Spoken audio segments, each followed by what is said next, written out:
ఆయన అంటా ఉన్నాడు, హరీష్ రావు గారు అసూయ తగ్గించుకోవాలా, కేటీఆర్ గారు అహంకారం తగ్గించుకోవాలని చెప్పని. రేవంత్ రెడ్డి దుర్యోధనుడికి జీన్స్ ప్యాంటు తెల్ల షర్టు గడ్డం పెంచితే ఎట్లుంటాడో రేవంత్ రెడ్డి దుర్యోధనుడు రేవంత్ రెడ్డి సమానం అంతే.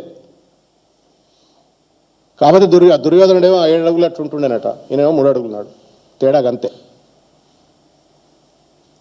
ఒక్క మాటన్నా అహంకారం లేకుండా మాట్లాడతాడా, ఎకసెక్కాలు లేకుండా మాట్లాడతాడా? అసూయ అనే అంగి దొడుక్కొని, అహంకారం అనే లాగు దొడుక్కొని, అవినీతి అనే బ్రాండెడ్ బూట్లు వేసుకున్నటువంటి ఒక పెద్ద మనిషి రేవంత్ రెడ్డి. నేను ఈ మాట ఏదో కోపంతో అంటలే, నరనరాన ఆధిపత్య అహంకారంతో విర్రవీగుతూ ఇవాళ రేవంత్ రెడ్డిదే ఓరలేని గుణం. నేను ఓరలేని గుణం ఏందనేది మీకు చెప్తాను. మీకు తెలుసు కదా, ఉత్తమ్ కుమార్ రెడ్డి పీసీసీ ప్రెసిడెంట్ ఉన్నప్పుడు పార్టీలో జాయిన్ అయ్యిండు. జాయిన్ అయిన తర్వాత ఎప్పుడన్నా ఉత్తమ్ కుమార్ రెడ్డిని ఓర్చిండా, సహించిండా? ఉత్తమ్ కుమార్ రెడ్డి మీదనే సోషల్ మీడియా గురించి మాట్లాడుతుండు, కేటీఆర్ గారు social media, BRS party social media గురించి. నువ్వేం శుద్ధ పూసవయా? సపరేట్ సోషల్ మీడియా సెల్స్ డెన్స్ నడుపుకుంటా, నువ్వు సెల్స్ డెన్స్ నడుపుకుంటా. ఉత్తమ్ కుమార్ రెడ్డి నా పైననే నా పార్టీ వాళ్ళే కేసులు పెడుతుండ్రు, అది కూడా రేవంత్ రెడ్డి సునీల్ కనుగోలు ప్రేరేపితం అని చెప్పని కేసులు పెట్టినటువంటి ఒక విషయం ఒక్కసారి గుర్తు చేసుకో.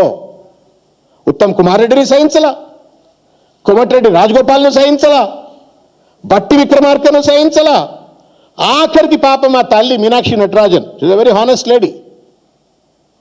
మీనాక్షి నటరాజన్ గారు కొంత వీళ్ళు చేస్తున్న అడ్డమైన పనులను తప్పు అని చెప్పానంటే పెద్ద పెద్ద పేపర్లలో బ్యానర్ ఐటమ్లు రాయించిండ్రు, వాళ్ళ పేపర్లలో, ఇంగ్లీష్లో తెలుగులో. ఆమె ఎక్కువ తక్కువ ఇన్వాల్వ్ అవుతుంది, అందులో పెడుతుంది, ఇందులో పెడుతుంది అని చెప్పని రాసి ఆమెను మూలకు పెట్టే ప్రయత్నం చేసిండు.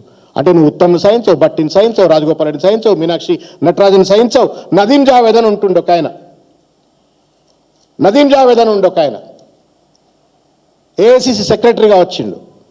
ఆయన ఏఐసిసి మైనారిటీ విభాగానికి ప్రెసిడెంట్ ఉండే.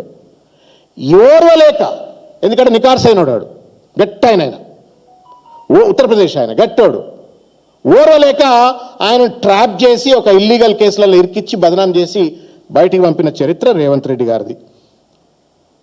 ఇట్లా అసూయకు బ్రాండ్ అంబాసిడర్ రేవంత్ రెడ్డి గారు, అహంకారానికి బ్రాండ్ అంబాసిడర్ రేవంత్ రెడ్డి గారు.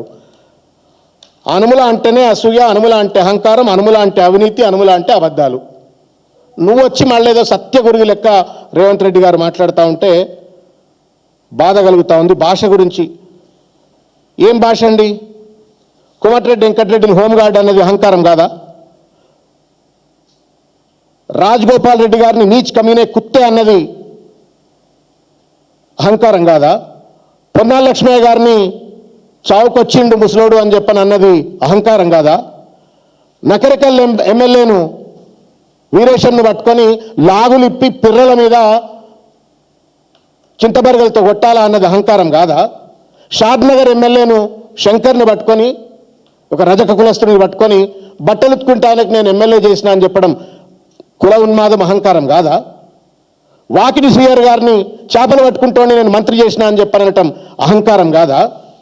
సిరాజుద్దీన్ అనేటువంటి ఒక ఇంటర్నేషనల్ ఎక్లైమ్డ్ క్రికెటర్ను పట్టుకొని చదువురానే నేను డిఎస్పీ చేసిన అని చెప్పనటం అహంకారం కాదా? మీడియాను పండబెట్టి తొక్కుతా, నారదీస్తా, ఎవరిని పడితే వాళ్ళని ముడి మీద్దంతా లాగులిప్పి కొడతా, బట్టలిప్పి కొడతా, ఇది అహంకారం అంటారా, అసూయ అంటారా, లేకపోతే శుద్ధపూస లక్షణాలు అంటారా? మీరన్నా చెప్పండి. ఇక వాళ్ళకి హరీష్ రావు గారికి అహంకారం ఉంది, అసూయ ఉంది, కేటీఆర్ గారికి అహంకారం ఉంది అని చెప్పని మాట్లాడుతూ ఉన్నారు. పిల్లలు అడుగుతున్నారు, లాగుల తొండలు ఏంటివి అని చెప్పని పిల్లలు అడుగుతున్నారు. ఏంది లాగుల తొండలు అని చెప్పని? ఎందుకంటే నిజాం కాలం జమానా, టార్చర్ అవన్నీ వీళ్ళకి తెలియవు కదా. లాగుల తొండలు అంటే ఏంటి అసలు, ఇది తిట్టేంది అని అడుగుతున్నారు. పేగులు మెడలేసుకుంటే అంటే ఎట్లేసుకుంటారు? ఇది రేవంత్ రెడ్డి గారి యొక్క భాష వైఖరి.